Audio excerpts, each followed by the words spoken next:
Okay. Now the first question, listen very carefully. And if you want to note down the statement, it will be very helpful for you. So you must note down the statement given in the question along with its answer. I will try to cover maximum types of incomes and the expenditures so as to acquire, so as to collect so many statements which will be very helpful in your final examination. That is the first है सबसे पहले सुनो before starting the question tell me one thing. One MCQ, it is not the MCQ, it is one word answer. Question is, World Trade Organization, that is WTO, was established in 1995 as a successor organization to dash. Repeating, WTO, it is called the World Trade Organization, was established in 1995. We all know that on 1st of January in 1995, WTO was founded as a successor organization to dash. What would you fill up? क्या fill up करोगे इसमें? WTO किसका successor था? पहले तो क्या था? फिर WTO हो गया. क्या नाम था पहले इसका?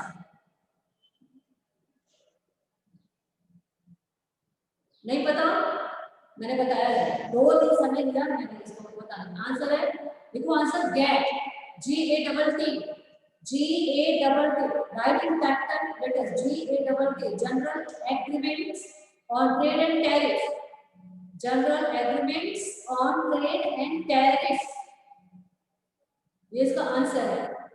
Second question is Great Proletarian Cultural Revolution, GPCR, Great Proletarian Cultural Revolution, which is in the last chapter of Indian economic development, was introduced under the leadership of number 1 Mao Zedong, number 2 Jawaharlal Nehru, number 3 Mohandas Karamchand Gandhi or Muhammad Ali Jinnah. What is the correct option?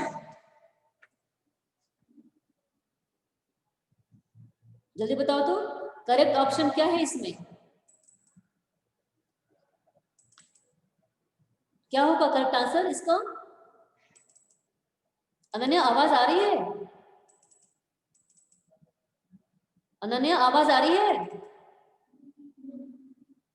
इसका सही answer क्या है? बोलो. Recently we have completed the last chapter of Indian economic development. GPCR किसने शुरू किया था? माओ Zedong ने, महात्मा गांधी ने, नेहरू जी ने, जिन्ना ने.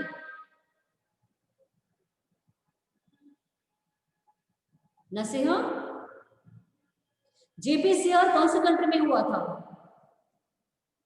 GPCR कौन से कंट्री में हुआ था?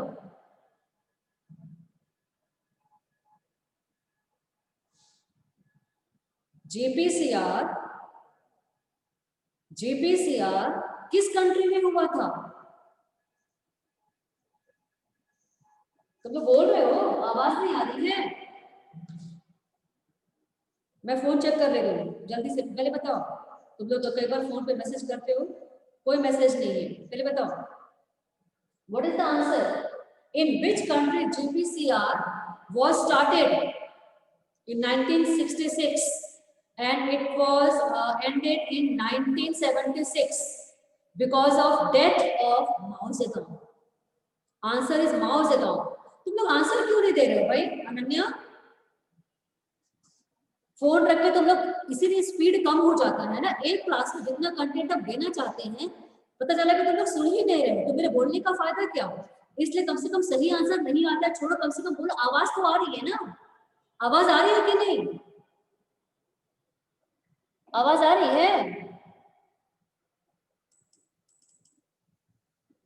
आवाज आ रही है कि नहीं?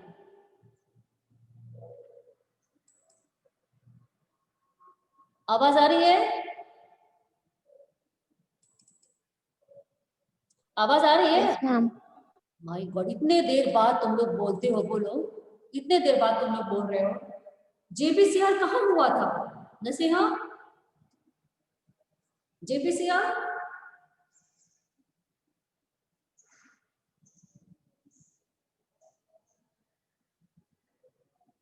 अभी जस्ट पढ़ाए हैं ना, लास्ट चैप्टर खत्म हुआ है, रिवीजन शुरू किया है मैंने।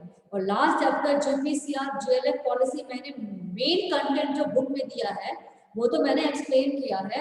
along with the main content I have given several other facts, very interesting facts about GLF and the JPCR, which both of these policies GLF and JPCR were started in China। और China में माओ Zedong के कहने से उनके leadership में GPCR policy को शुरू किया गया। चाइना में हुआ था तो चाइना में गांधी कहां से पहुंचेंगे, जिन्ना कहां से पहुंचेंगे, नेहरू कहां से पहुंचेंगे? तो इसका करेक्ट आंसर होगा माओ जेडोंग। और तुम लोग इतना साइलेंट रहोगे तो क्या होगा भाई, तुम लोग ये भूलोगे तो अभी नेशनल इनकम का रिवीजन कैसे कराएंगे? चलो फिर से पूछ रहे हैं question. Great proletarian cultural revolution was introduced under the leadership of Tanu, under the leadership of, under the leadership of Ananya, Chirag, Naseeha, Tanu, answer बोलो।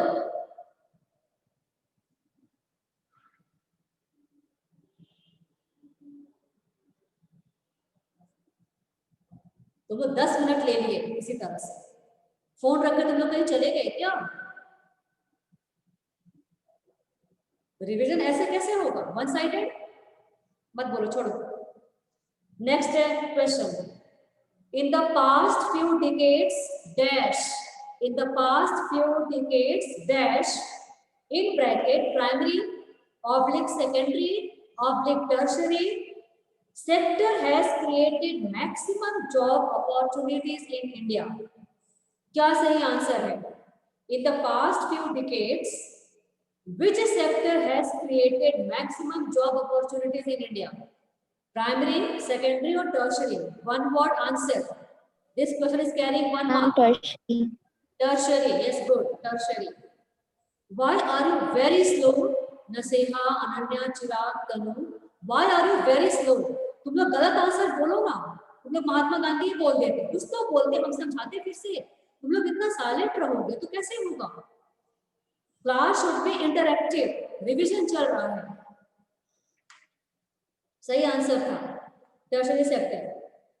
Question number next. The main M of GLF was to ensure rapid increase of dash in China। लिखते जाओ इसको तुम लोग। The main aim of GLF, that is Great Leap Forward, was to ensure rapid increase of dash in China। Agriculture होगा सही, industries होगा सही, services होगा सही या एक्सपोर्ट सही होगा? जीएलएफ पॉलिसी के तहत किस सेक्टर में रैपिड इंक्रीज करने के लिए ये शुरू किया गया था? एग्रीकल्चर सेक्टर में, इंडस्ट्रियल सेक्टर में, सर्विसेज सेक्टर में या केवल एक्सपोर्ट में? इन चारों में तुम्हें क्या लगता है? गलत ही बोलो चलेगा। Industrial sector. Yes right, industrial sector. चार ऑप्शन में से तुमको करना है करेक्ट, किसमें? इंडस्ट्रियल सेक्टर में। गुड। नेक्स्ट, बहुत ध्यान से सुनो। State whether the following statement is true or false. State whether the following statement is true or false. First, World Bank is also known as IBRD. World Bank is also known as International Bank for Registration and Delimitation. Is it correct statement? Is the statement correct? Statement है world bank को international bank और registration and delimitation भी कहा जाता है। क्या सही है? वर्ल्ड बैंक को शॉर्ट फॉर्म इसको आईबीआरडी कहा जाता है, करेक्ट है। लेकिन IBRD का जो फुल फॉर्म दिया हुआ है वो क्या दिया हुआ है, international bank for registration and delimitation. क्या ये स्टेटमेंट सही है या गलत है? The statement is wrong. लिखो, statement is wrong because World Bank is also called International Bank for International I capital bank, B capital, International Bank for Reconstruction, R capital, Reconstruction and Development, D capital, International Bank for Reconstruction and Development। World bank का ये भी नाम है, ठीक है। World bank को international bank for reconstruction and development भी कहते हैं। तो जो स्टेटमेंट दिया हुआ है उसमें IBRD का फुल फॉर्म गलत दिया हुआ है, तो वो स्टेटमेंट गलत है।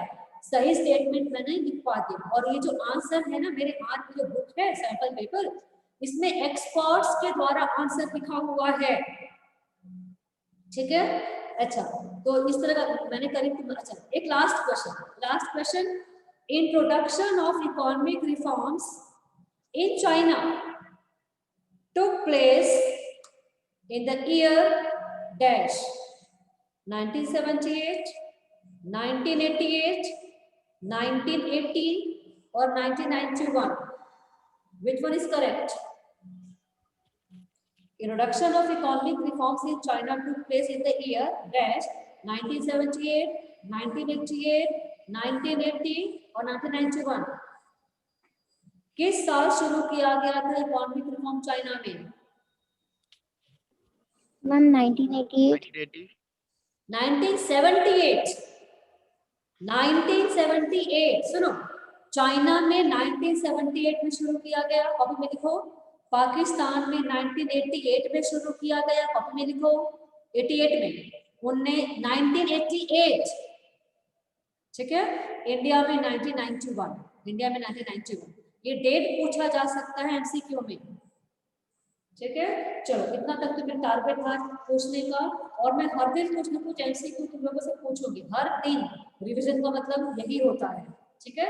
तो at least now you all have 4 to 5 MCQ from different chapters, ठीक है। From Indian economic development you have written at least 5 questions from that book.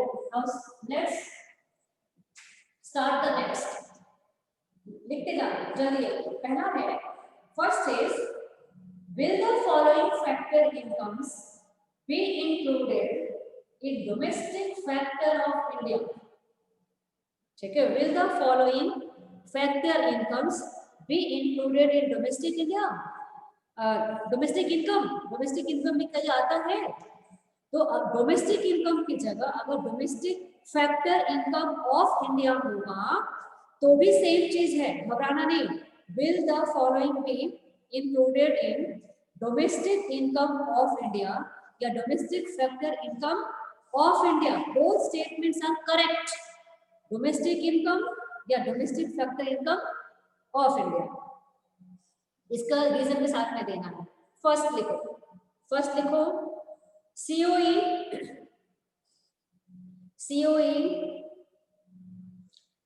to the residents of Japan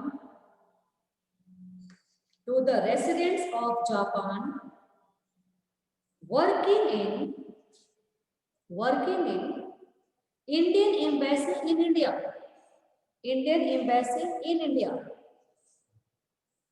COA to the resident of Japan working in Indian Embassy in Japan. अब बताओ क्या ये India के domestic income में आएगा? आएगा तो क्यों, नहीं आएगा तो क्यों नहीं? Yes, it will be included. देखो अब मैं टाइम नहीं वेस्ट करूंगी, मैं क्वेश्चन बोलूंगी, आंसर बोलूंगी। Yes, it will be included in the domestic income of India.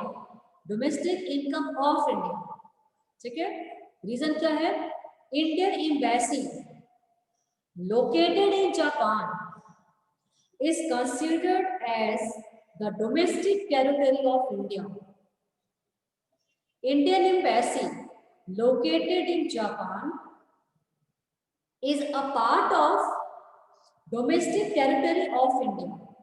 Bharat का एम्बेसी दुनिया के किसी भी देश में लोकेटेड हो, उसमें जो भी आदमी काम करे, no matter he is from China, he is from UK, he is from Japan, or he or she may be of any country, but if he or she is working in Indian embassy located in any country of the world, is a part of domestic territory of India. क्योंकि वो India का embassy है तो India का domestic territory में आ जाएगा, और India की डोमेस्टिक टेरिटरी में जो भी आदमी काम करेगा उसके इनकम को डोमेस्टिक इनकम में इंक्लूड किया जाता है। ठीक है, तो डोमेस्टिक एम्बेसी डोमेस्टिक टेरिटरी में जो भी आएगा काम करेगा उसको डोमेस्टिक इनकम में, उस कंट्री के डोमेस्टिक इनकम में इंक्लूड किया जाता है। ठीक है, तो compensation of employees paid to Japanese working in Indian embassy in Japan is a part of domestic income of India. Because reason भी लिखना है, मैंने कल बताया था, because that Indian embassy is a part of domestic territory of India. That's all. इतना ही लिखो और नहीं। Next question. Rent received by, rent लिखो, rent received by an Indian resident, an Indian resident from Russian embassy, from Russian embassy in India, from Russian embassy in India. Rent received by an Indian resident from Russian embassy in India. अब बताओ क्या ये income आएगा? मत बताओ, मैं बता रही हूँ। रशिया का एम्बेसी है, जैसे मेरा एम्बेसी इंडिया का एम्बेसी था जापान में, तो जब इंडिया का एम्बेसी जापान में है तो वो इंडिया का पार्ट है, इंडिया का डोमेस्टिक इनकम है। रिवर्स करो, just make it upside down, make it upside down, उल्टा करो। इसका मतलब है कि रशिया का एम्बेसी जो कि इंडिया में लोकेटेड है, तो वो रशियन एम्बेसी रशिया का डोमेस्टिक टेरिटरी हो जाएगा, रशिया के डोमेस्टिक टेरिटरी हो जाएगा। जब रशिया का डोमेस्टिक टेरिटरी हो जाएगा तो उससे रशिया का डोमेस्टिक टेरिटरी है इंडिया में लोकेटेड, मेरा बिल्डिंग है, मैंने अपनी बिल्डिंग को रशिया के एम्बेसी को किराए पर दे दिया, रेंट पर दे दिया। अब उसमें रशियन गवर्नमेंट अपना काम चला रही है, ठीक है। उस बिल्डिंग से मुझे रेंट मिल रहा है हर महीने या साल में एक बार, जो भी मिलता होगा। तो इसका मतलब है कि I am getting income from abroad, I am getting income from abroad. Why abroad? I am in India, I am getting income in India, but I am not earning income from India. Rather, I have collected money from the rent which is given by the Russian government. It means it is factor income from abroad. It is factor income from abroad. It is FIFA, and FIFA is not a part of domestic income. FIFA is not a part of domestic income. ठीक है, तो India में Indian को Russian embassy से, Russian embassy जो building जो मैंने उसमें रहने के लिए किराए पर रशियन गवर्नमेंट को दिया है मेरे कंट्री के अंदर दिल्ली में, तो जो पैसा मुझे मिलेगा वो ये माना जाएगा कि मैं रशिया से पैसे कमा रही हूँ, रशिया से कमा रही हूँ, न कि इंडिया के डोमेस्टिक टेरिटरी से। Russian embassy is a part of domestic territory of Russia, it is not a part of India. ठीक है, तो ये it will not be included in domestic income of India. Right it's answer, answer is no, no, it will not be included in domestic income of India as Russian embassy is a part of Russian domestic territory. Russian domestic territory. Russian domestic territory. So it is FIFA. It is FIFA. Factor income from abroad. बस इतना लिखो तो काम चलेगा. सही है. Next.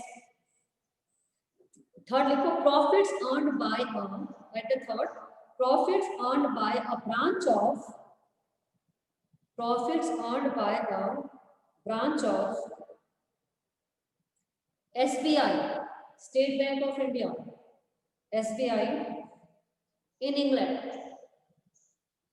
SBI in England. चलो लिखना बंद करो. अब बताओ इंग्लैंड में स्टेट बैंक ऑफ इंडिया का ब्रांच काम कर रहा है. ठीक है. जो भी इसने पैसे कमाए, प्रॉफिट हुआ, वो पैसा क्या इंडिया के डोमेस्टिक इनकम में आएगा या इंग्लैंड के डोमेस्टिक इनकम में आएगा?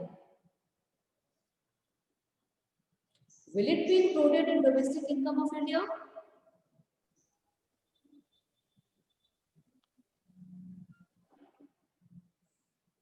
नहीं. लिखो नहीं. बोलोगे तो तुम लोग कुछ नहीं, सही भी नहीं बोलोगे और गलत भी नहीं बोलोगे. चलो साइलेंट रहो. अब हम पूछेंगे भी नहीं. No, it will not be included in domestic income. लिखो no, it will not be included in the domestic income. It will not be included in the domestic income of India because it is the domestic territory of England. Domestic territory of England. बस इतना ही लिखो. Next question है. अब change हो गया. Will the following be included in national income? Will the following be included in the national income of India? अब मैं 3 statement बोल रही हूँ. ये बताओ कि क्या ये इंडिया के नेशनल इनकम में आएगा या नहीं आएगा. तो क्यों आएगा, नहीं आएगा तो क्यों नहीं आएगा, ये लिखना है. First question is profits earned by, writing profits earned by an Indian bank from its branches abroad.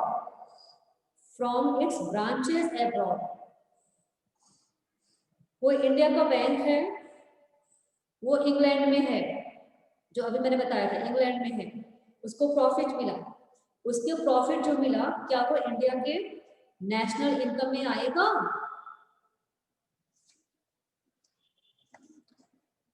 National income में यस. लिखो answer yes.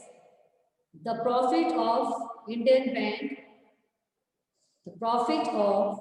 Bank earned from abroad is a part of national income of India. As it is FIFA. It is factor income from abroad. ठीक है. It is factor income from abroad. या तुम लोग इसको NFIA भी लिख सकते हो. It is a part of NFIA. दोनों सही है. FIFA, it is a part of FIFA. Yeah, it is a part of NFIA. Both are correct. Next, salaries paid to. Write the next. Salaries paid to.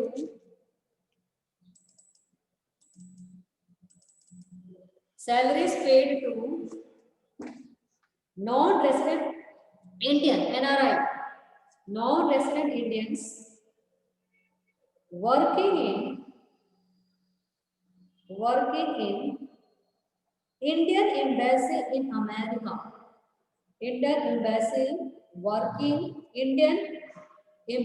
America. Indian Embassy in America. America में भारत का embassy है, उसमें एक non resident Indian काम करता है. American नहीं, non resident Indian NRI जो इंडिया का वो काम करता है. क्या ये इंक्लूड होगा? लिखो yes. It is It is included in the national income of India. Yes, it is included in the national income of India as a negative component. As a negative component. As a negative. Reason मैं बता दूँ क्या होगा. As a negative component. Negative component because it is a part of. It is a part of FITA, factor income to the world, factor income to abroad, factor income to abroad, factor income to abroad. देख लिए. अब सुनो इसको. India के national income में reflect किया जाएगा क्योंकि फॉर्मूला नेशनल इनकम का क्या होता है. Domestic income is equal to national income is equal to domestic income plus NFIA. ध्यान से पढ़े सुनो तुम लोग. कॉपी में पहले लिखो तो national income is equal to national income is equal to domestic income plus NFIA. Domestic income, national income is equal to domestic income plus net factor income from abroad. ये होता है. और NFIA has two parts. NFIA has two parts. FIFA and FITA. FIFA and FITA. ठीक है. FIFA और FITA. तो non resident Indian को Indian embassy payment कर रही है. इसका मतलब है our money is outflowing. Our money is outflowing and it has been received by NRI which is not of India. Who is not of India. तो ये FITA में तो चला जाएगा. ये फीटा में चला जाएगा. तो फीटा माइनस करते हैं कि नहीं. फीटा माइनस करते हैं. फीफा प्लस करते हैं और फीटा माइनस करते हैं. तो इसमें अगर इसमें इंडियन को पैसा मिल रहा होता तो फीफा हो जाता. लेकिन इसमें नॉन रेसिडेंट इंडियन को पेमेंट हो रहा है जो पैसे बाहर जा रहे हैं. इसका मतलब फैक्टर इनकम टू अब्रॉड. और फैक्टर इनकम टू अब्रॉड को माइनस करते हैं. फैक्टर इनकम टू अब्रॉड को माइनस किया जाता है. तो it is reflected in national income. It is showed in national income but in a negative way. In a negative way because factor income to abroad is subtracted. Factor income to abroad is subtracted from domestic income. ठीक है. लोगों ने कितना संदा पता करके बहुत दिन से चला रहा है. नेक्स्ट है payment of interest on a loan. अलग टाइप का क्वेश्चन है. Payment of interest on a loan taken by an employee from the employer. फिर से लिखो इसको. Payment of interest on a loan taken by an employee from the employer. Employer से from the employer. Employer मतलब one who gives employment. तो employer से मैंने उधार लिया था. अब मैं उसको इंटरेस्ट चुका रही हूँ. अब मैं उसका इंटरेस्ट चुका रही हूँ. तो क्या ये नेशनल इनकम में जाएगा. लिखो आंसर लिखो. No it is not included. No it is not included in national income. No it is not included in national income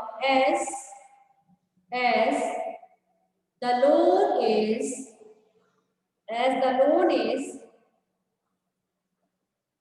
not taken for production purpose. For the production purposes. ठीक है. For the production purpose. अच्छा अब इसमें हम अब तुम लोग को और बता रहे हैं. अब ये हो गया. क्वेश्चन में कहाँ लिखा है कि उसने लोन किस लिए लिया है. अगर उसमें मेंशन नहीं है, मेंशन तो है नहीं उसमें, तुम लोग इसका दो पार्ट बना सकते हो. Constructively two parts can be made. पहला पार्ट क्या है. If an employee has taken loan for productive purposes, then it will be included in the national income. If the employee has taken the loan for consumption purposes, then it will not be included in the national income. अगर productive purposes के लिए लिया है, कोई building बनाने के लिए, factory बनाने के लिए, अभी कुछ इसमें बोलना बाकी है, जॉब, बिल्डिंग बनाने के लिए, इन्वेस्टमेंट करने के लिए, प्रोडक्टिव पर्पसेस के लिए, तो इस तरह के पैसे को नेशनल इनकम या डोमेस्टिक इनकम में इंक्लूड करते हैं। लेकिन अगर वो कंजम्पशन पर्पस के लिए करेगा, लोन लेगा, तो उसको हम लोग इंक्लूड नहीं करते हैं, चाहे वो नेशनल इनकम हो चाहे वो डोमेस्टिक इनकम हो, ठीक है। लेकिन क्योंकि यहाँ पर लिखा हुआ है कि एम्प्लॉय अपने एम्प्लॉयर से ले रहा है, एम्प्लॉय अपने एम्प्लॉयर से ले रहा है, तो भाई वो तो ऑलरेडी जॉब में है, ऑलरेडी जॉब में है, तो अपने एम्प्लॉयर से पैसा लेकर के क्या दूसरा काम धंधा शुरू करेगा? नहीं, वो गलत हो जाएगा, वो इलीगल हो गया। एक जगह वो जॉब कर रहा, पैसा लेकर के दूसरे किसी बड़े काम में पैसे लगा रहा है, वो गलत हो जाएगा, ठीक है। जब वो नौकरी कर रहा है तो अलग वो नहीं कर सकता है। तो ये लाइन है कि employ has taken loan from the employer and now he is paying interest on loan. तो ये समझ में आ गया अपने यहाँ कि कोई एम्प्लॉय अपने एम्प्लॉयर से पैसा लेता है, उधार लेता है अपने फैमिली के लिए, कंजम्पशन के लिए, ठीक है, बच्चे की शादी के लिए, गाड़ी खरीदने के लिए, हाउसिंग लोन लिखा, जो भी लोन लिया हो, तो वो सारा कंजम्पशन के लिए लिया होगा, उसको कंज्यूम कर लेगा ना, किसी प्रोडक्शन के काम में थोड़ी लगाएगा। तो इस तरह का जो स्टेटमेंट आएगा, इसमें लिखोगे no, it will not be included because the loan is not taken for the productive purposes. next है क्या ये नेशनल इनकम में आएगा? नेक्स्ट कंपोनेंट, नेक्स्ट क्वेश्चन है ये, how will the following be treated while estimating national income of India? क्या national income India में ये आएगा? पहला क्या है, dividend received by an Indian, लिखो dividend received by an Indian from his investment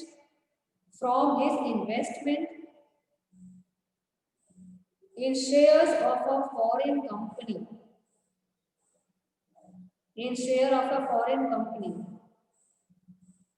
आएगा ये आंसर। मतलब क्या हुआ, फॉरेन कंपनी है, मैंने उसका शेयर खरीद लिया, अब उससे मुझे डिविडेंड मिल रहा है, तो dividend is a part of income, याद है ना।